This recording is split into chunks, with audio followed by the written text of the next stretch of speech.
Mr. Philbert, good afternoon, sir. Good afternoon, Mr. Darrion Marcell. How are you? I am excellent, a little disturbed. Sir, I'm calling you as a former commissioner of police and now a man who practices in the courts of trying to be as a lawyer. I am particularly disturbed by the unfortunate murder, the double murder yesterday, Yeah. by the Warrant Officer 2. Yeah. And I'm worried because when I look at this, there are a lot of questions that I have asked myself and asked, because it seems that some of the institutions have failed us. So this gentleman, the alleged perpetrator, would have been before the courts for abuse. The magistrate gave a protection order to the victims. He broke the protection order, was held by the police, got bail from a JP in the police station, who directed him to Komuto under the supervision of a sergeant major I at see. Komuto camp. I see. Now, the Uncutt News that I read all of this from is saying that there was some problem there, and another JP granted him bail, except that he was now to go and live by an aunt in Dabadi Omira, and is to report to the Maloney Police Station every Friday. Now, what confuses me is that it is the article alleges that the gentleman threatened the woman's life in the presence of the police. Mm-hmm. And the article went on to say that the police objected to the bail, Mm-hmm.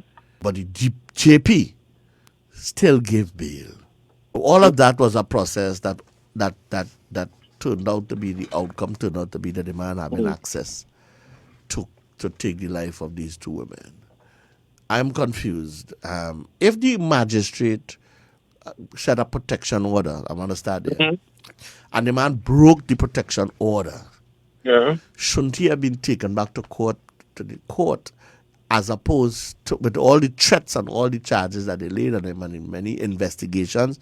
Because I must tell you, the article says that both the Maloney Police Station and Four Roads Police Station were investigating this gentleman. Mm-hmm. So it means that there were complaints to both stations by the victims. Mm-hmm. How then could a JP give him bail while being under the supervision of the police in terms of being held, with all of those allegations against it? I think I have to extend condolences to the whole country. These two murders. Very unfortunate, very, very bitter. Everything negative I could think about, in the sense that police service has a responsibility to detect and prevent crime. And I think this was one of the opportunities that was lost.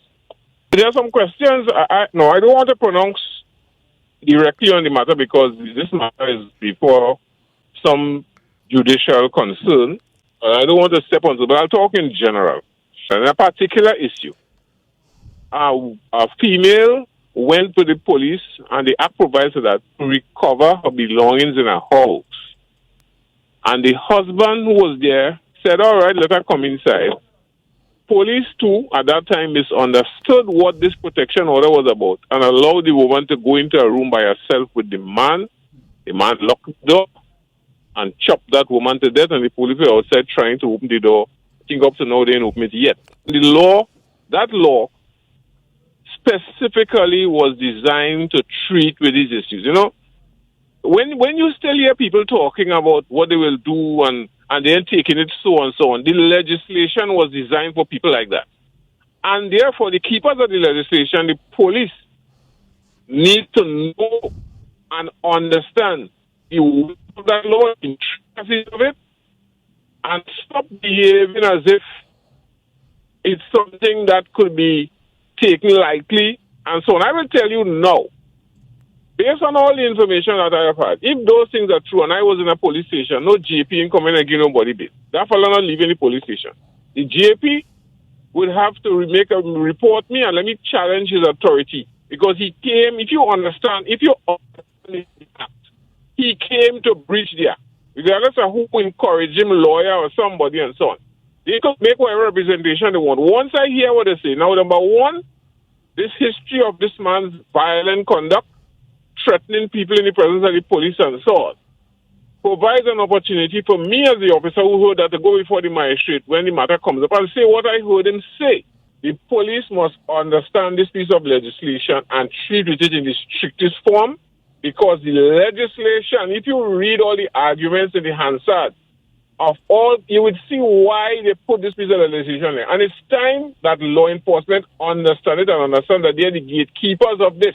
So when the argument comes about a GP come to the station, he can't pass through me, because this fellow who I keep in here, I know that if he gets bail, what he will do, and if you read the act, you will see that one of the reasons for refusing bail is that this fellow intends to continue what he's doing. So this thing is what you call a colossal blunder. You understand? It is a colossal blunder. I don't know who will be found responsible, or whom, will be found responsible.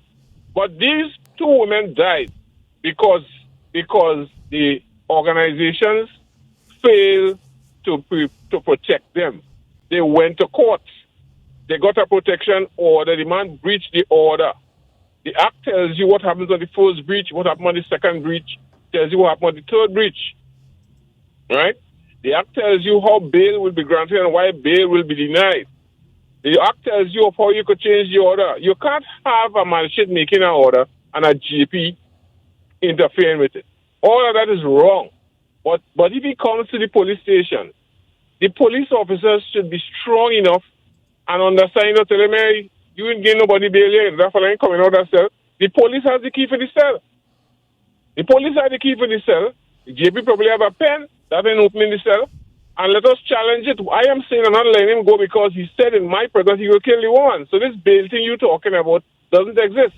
And we will go. And, I love to see police officers, because I have done that, keep an issue, raise and keep an issue, and be challenged on the issue. Challenge on the issue, because you're right. And if it is that you're looking in hindsight now, everybody will say, well, you should have done that. But it should have been done, and we would not have been discussing this hideous thing today. A whole lot of questions coming out of this thing, because as I speak to you, this thing is happening. It's happening all the time. And when you hear of the comments that people make when these things happen, you're surprised. But unless law enforcement deals with this thing in the right way, we're going to have these situations reoccurring. Understanding what protecting somebody means. Yeah, this is a sad day for us. A sad day that a family has lost two females. Right? This is a sad day for all of us with this thing that has happened there.